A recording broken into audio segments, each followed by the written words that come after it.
Welcome to spark kitchen. இன்றைக்கி வீடியோவில் பொதுவாக இந்த பீட்சா பர்கர் இது எல்லாமே அன்ஹெல்த்தின்னு சொல்லி பசங்களுக்கு கொடுக்க மாட்டோம். ஆனால் எந்த பயமுமே இல்லாமல் தாராளமாக இந்த பீட்சாவை ரெடி பண்ணி பசங்களுக்கு கொடுக்கலாம். இதில் பச்சைப்பயிறு, துவரம்பருப்பு, சீஸ் அப்படின்னு 3 மெயின் இன்க்ரீடியண்ட் வச்சு பண்ணியிருக்கோம். இது ரொம்ப ஹெல்த்தி. ஒவ்வொன்றுலேயுமே ப்ரோட்டீன் கண்டென்ட் பயங்கரமாக இருக்குது. இது 3ஐயுமே சேர்த்து சாப்பிடும்போது இது பக்கா ஹெல்த்தி பீட்சா. வாங்க இது எப்படி பண்ணுறதுன்னு பார்க்கலாம். இதுக்கு ஒரு பவுலில் 1/2 கப் பச்சைப்பயிறு எடுத்திருக்கேன். அதே கப்பில் 1/2 கப் துவரம்பருப்பு, மசூர் தால்னு சொல்லுவாங்கள்ல, அதை எடுத்திருக்கேன். எந்த கப்பில் வேணாலும் அளந்துக்கலாம், ஆனால் ரெண்டுமே ஒரே குவான்டிட்டியில் எடுத்துக்கணும். இது ரெண்டையுமே எடுத்து நல்லா நிறைய தண்ணி ஊற்றி 2-3 டைம் நல்லா கழுவிடணும்.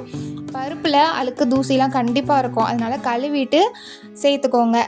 இதை நல்லா கழுவி தண்ணி எல்லாமே வடிச்சிட்டு கடைசியாக மூழ்கிற அளவுக்கு தண்ணி ஊற்றி ஒரு மூடி போட்டு 3 மணி நேரம் அதை அப்படியே ரெஸ்ட்டில் விட்டுருங்க. நல்லா ஊறட்டும். 3 மணி நேரம் கழித்து எடுத்து பார்த்திங்கன்னா ரெண்டுமே சூப்பராக ஊறியிருக்கும். இதை இப்போ ஒரு மிக்ஸி ஜாரில் சேர்த்துக்க போகிறோம். இதை அரைக்க தான் போகிறோம்.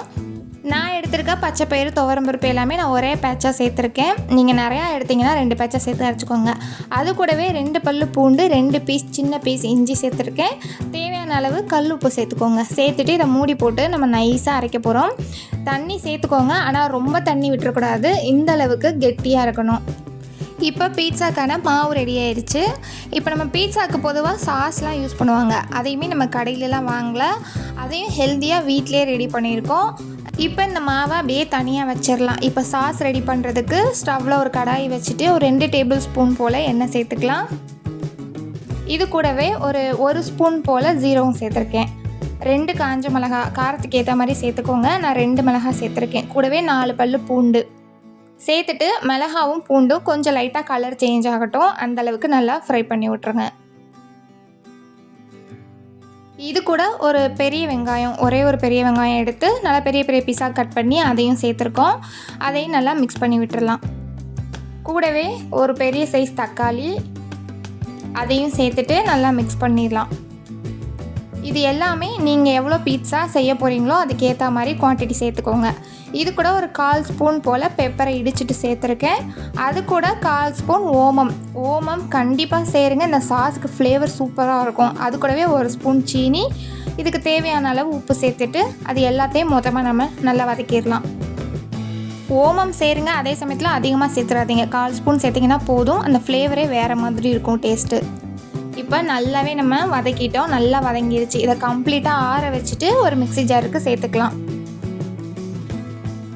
சேர்த்துட்டு இதில் தண்ணி விடாமல் நல்லா ஃபைன் பேஸ்ட்டாக அரைச்சி எடுத்துக்கலாம். இது பார்க்குறதுக்கு சட்னி மாதிரி தான் இருக்கும், ஆனால் அதோட ஃப்ளேவரே ஒரு வித்தியாசமாக சூப்பர் டேஸ்ட்டில் இருந்தது. இதையும் தனியாக வச்சிடலாம். இப்போ ஸ்டவ் ஆன் பண்ணி தோசைக்கல் வச்சுருக்கேன். என்கிட்ட தோசைக்கல் தான் இருக்குது. உங்ககிட்ட அடி பிடிக்காத நல்ல ஃப்ளாட்டான கனமான பேன் இருந்துச்சுன்னா நீங்கள் அதை கூட யூஸ் பண்ணிக்கலாம். நான் தோசைக்கல் வச்சுட்டு எண்ணெய் இல்லாட்டி நெய் விட்டுக்கலாம். அது கூடவே நம்ம அரைச்சி வச்சுருக்க மாவில் 2 கரண்டி சேர்த்துருக்கேன். தோசை ஊற்றுற மாதிரி நைஸாக ஊற்றிட வேண்டாம். ஒரு 2 கரண்டி மாவு அதிகமாக சேர்த்து நல்லா கெட்டியாக சுற்றிட்டு தோசை மூடி போட்டு ஒரு 2 நிமிஷத்துக்கு அப்படியே வச்சுருங்க. 2 நிமிஷம் கழித்து இதை அப்படியே திருப்பி போட்டுக்கலாம். இப்போ மேல் சைடு நல்லாவே வெந்திருக்கும். இப்போ இதுக்கு மேலே நம்ம ரெடி பண்ணியிருக்க அந்த பீட்சா சாஸை மேலே ஃபுல்லாகவே கவர் பண்ணிடலாம். உங்களுக்கு எந்த அளவுக்கு சாஸோட ஃப்ளேவர் வேணுமோ அந்த அளவுக்கு நிறையா இல்லாட்டி கம்மியாக அந்த மாதிரி பார்த்து நீங்கள் அப்ளை பண்ணிக்கோங்க. இதுக்கு மேலே ரவுண்டாக கட் பண்ண வெங்காயத்தையும் வச்சுருக்கிறேன். இதுக்கு மேலே சேர்க்குறது எல்லாமே உங்கள் விருப்பம் தான். நமக்கு என்ன வேணுமோ அதை சேர்த்துக்கலாம். கூடவே ஸ்லைஸ் பண்ண தக்காளியும் சேர்த்துருக்கேன். இது கூட கார்ன் சேர்க்கலாம், பன்னீர் சேர்க்கலாம். நமக்கு என்ன வேணுமோ அது எல்லாமே சேர்த்துக்கலாம்.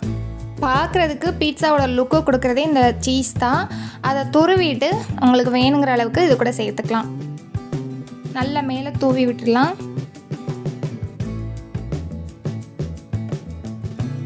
இப்போ இதுக்கு மேலே நான் கேப்சிகம் வச்சுருக்கேன். நீங்கள் கலராக யூஸ் பண்ணுறதுனால பண்ணலாம். நான் க்ரீன் கலர் மட்டுமே சின்ன சின்ன ஸ்லைஸாக கட் பண்ணி அங்கங்கே வச்சுருக்கேன். உங்களுக்கு பீட்சா கட் பண்ணி எடுக்கும்போது அப்படியே ஒரிஜினல் பீட்சா மாதிரி நூலாக வரணும் அப்படின்னா நீங்கள் மொசரல்லா சீஸ் சேர்த்துக்கோங்க. சேர்த்திங்கன்னா நம்ம கட் பண்ணி எடுக்கும்போது அப்படியே பீட்சா அப்படியே நூல் மாதிரி வரும் பார்த்தீங்களா, அந்த மாதிரியே வந்துடும். அவ்வளோதான், நம்ம சேர்க்க வேண்டிய எல்லாமே சேர்த்தாச்சு. இப்போ இது ஒரு மூடி போட்டு அப்படியே கவர் பண்ணிடலாம். ஸ்டவ் வந்து லோ ஃப்ளேமில் வச்சுட்டு மூடி போட்டு ஒரு 5 நிமிஷத்துலேருந்து 10 நிமிஷம் வரைக்கும் நீங்கள் வச்சு எடுத்திங்கன்னா சூப்பரான ஹோம்மேட் ப்ரோட்டீன் ரிச்சான பீட்சா ரெடி. உங்கள் வீட்டு பசங்க பீட்சாலாம் கேட்குறாங்கன்னா தாராளமாக பயப்படாமல் இந்த ஹெல்த்தி பீட்சா செஞ்சு கொடுங்க.